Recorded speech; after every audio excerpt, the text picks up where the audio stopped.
Assalamualaikum warahmatullahi wabarakatuh. Kami dari kelompok 8 akan mempresentasikan tentang urgensi dan esensi identitas nasional sebagai salah satu determinan pembangunan bangsa dan karakter.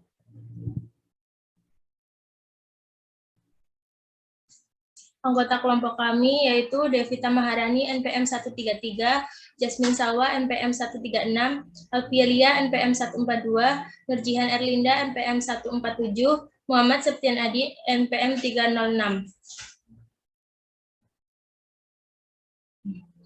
Kami akan membahas tentang pengertian identitas nasional, dinamika permasalahan, dan peran Gen Z dalam menghadapi krisis identitas nasional. Apakah identitas negara Indonesia?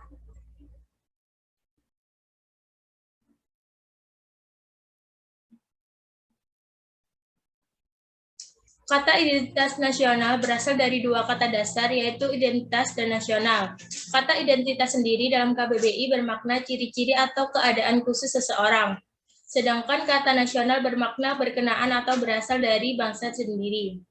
Identitas nasional ialah perwujudan dari keyakinan maupun budaya yang muncul dan berkembang yang menjadi jati diri atau ciri khas tersendiri, sehingga antar suatu bangsa tidaklah sama.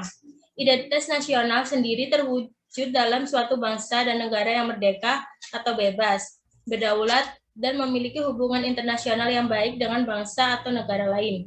Adapun bentuk identitas nasional dari bangsa Indonesia, yaitu meliputi bahasa Persatuan Bahasa Indonesia, bendera Sangsaka Merah Putih, lagu Indonesia Raya, lambang negara Garuda Pancasila, dan semboyan Bhinneka Tunggal Ika. Urgensi identitas nasional. Yang pertama yaitu adanya ciri khas atau jati diri dari suatu bangsa merupakan hal yang sangat penting. Maka dari itu, identitas nasional harus dimiliki oleh masing-masing negara. Yang kedua, supaya bangsa lain dapat mengenali bangsa Indonesia dengan ciri khasnya tersendiri. Selanjutnya, dinamika permasalahan akibat urgensi identitas nasional. Yang pertama, lunturnya budaya sopan santun. Masalah, pada masa sekarang ini sering terjadi kasus krisis identitas. Permasalahan ini sering muncul terutama pada generasi muda yang masih belum memahami jati dirinya sendiri, dan mungkin tidak dapat menyikapi adanya akulturasi budaya dari luar dengan baik dan bijak.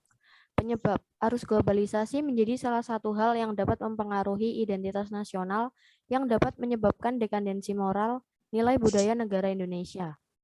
Contoh permasalahan, salah satunya adalah budaya sopan santun yang sangat melekat dengan kepribadian atau identitas nasional, lambat laun mulai diabaikan karena sebagian generasi menilai kesopanan sebagai aturan kuno yang tidak mengikuti perkembangan zaman modern seperti saat ini. Yang kedua, lunturnya jiwa nasionalisme.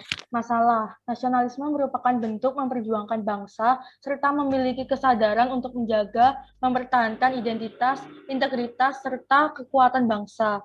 Tetapi tak disadari banyak remaja yang kehilangan jiwa nasionalisme sebagai warga negara.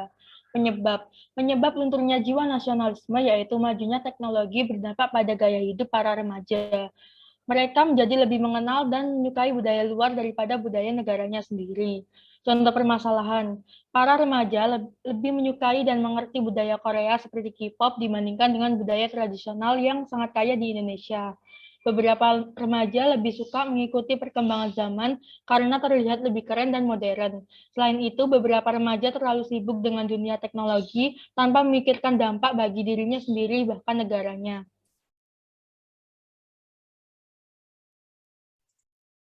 Lalu bagaimana peran Gen Z dalam menghadapi permasalahan tersebut?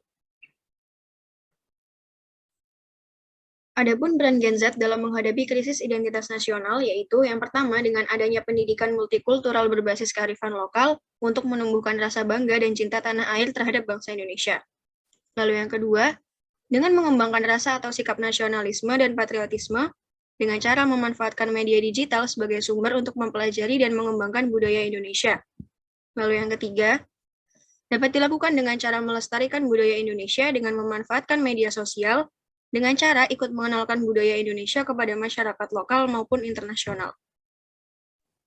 Yang keempat, turut melakukan salah satu usaha bela negara dengan cara membantu mengamalkan gerakan anti-hoax serta lebih selektif lagi dalam memilah informasi yang beredar di dunia digital. Yang kelima, menjunjung tinggi norma kesopanan dan menerapkan sikap saling menghargai antara sesama masyarakat, terutama orang yang lebih tua. Cukup sekian dari kelompok kami. Mohon maaf apabila ada salah kata. Wassalamualaikum warahmatullahi wabarakatuh.